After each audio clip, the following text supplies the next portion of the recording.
किस जानवर का दूध गुलाबी रंग का होता है? ए. कछुआ, बी. हिप्पो दरियाई घोड़ा, सी. ऊंट, डी. डॉल्फिन।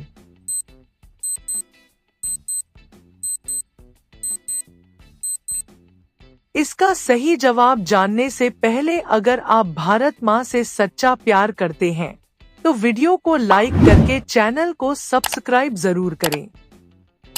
इसका सही उत्तर हिप्पो दरियाई घोड़ा। वीडियो देखने के लिए धन्यवाद।